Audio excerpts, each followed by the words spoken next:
So here we are with Nicky Henderson, off the back of seeing Constitution Hill and Sir Gino do their sort of final preparations ahead of their first starts of the season.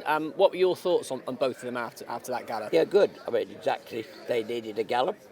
Sir Gino's pretty ready. Constitution, he needs plenty of work. I mean, him, it's just very laid back about life. We're getting near the finishing touches. He looked like he was always sort of in command and always travelling well, and sort of how much would that have brought him on? Just took a blow there in the last 100 yards. Yeah, no, as Nick said, that was perfect. But it's extraordinary, after waiting weeks and weeks and weeks, complaining there's no rain. I'm not complaining about that. The ground, it suddenly, that made them work today. As he's getting older, do you feel that he needs that sort of little bit more work to really reach peak fitness? He's funny, by the time he'd gone out at the end of last season, having, he had that bout of colic and he'd been in hospital for 5 days. At the end of that, he looked a bit ropey, to be fair.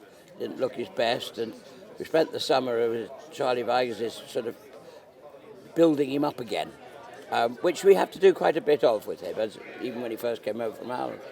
And 1 minute you're building, and the next minute, blimey, you are. Hang on a minute, you're too big. Yeah. And I mean, I've got to admit, a month ago, I thought we were nearly getting behind schedule. He was overweight, and like plenty of us, and we had to. Two things: he is very, very laid back. But secondly, if you're as good as he is, and life is that much easier for him than any other horse, it's hard to push the work into him.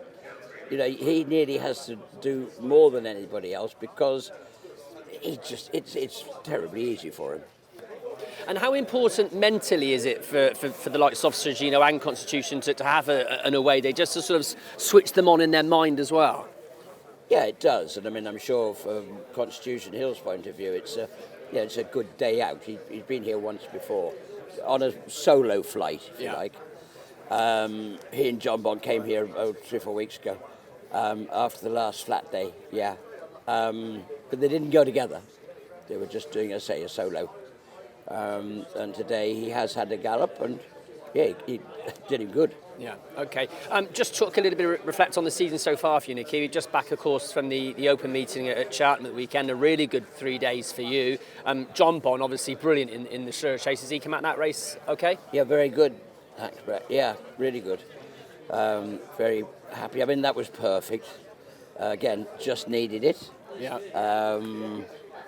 Just the last couple of furlongs, just going to the last, he took a blow. So I said, you could. Well, Nicky will tell you that he can go an awful lot faster than that, and when you want him, he will be going a lot faster than that. He set his own pace, which was a half speed to him on the way round, but that's all he needed for. Probably all he was ready for, because we knew we're trying to come back in 3 weeks' time. So he hardly wanted to. He didn't need to go and blitz it on Friday there. And Peaky boy was very good on his chase debut. He was. I mean, I think he'd only ever had 2 runs over hurdle, so it's a bit.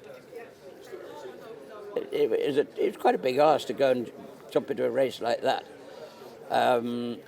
First time over fences round a track like Cheltenham with little experience, but he was very good. I thought he showed a bit of experience on the way round, but as soon as he popped out a bit of daylight and went and jumped the last 2 really well, that was good. He looks like a horse who perhaps a little bit further may suit him as well. I they just think perhaps he go that could easily go further come the time, yeah. And for the eagle-eyed racing fans, they may have seen you had a couple of winners elsewhere, notably Kingston Pride at Toxter. Okay, perhaps a slightly easier task than he may have had at Cheltenham, but he still did the job really nicely there, didn't he? Yeah, he's a nice horse, yeah. I mean, like, if he'll stay over hurdles for a season, he's definitely a chaser in the making, but he can have a season over hurdle. We're lucky these novice chasers might be quite a strong division, I hope. So he can do the novice hurdle bits this year.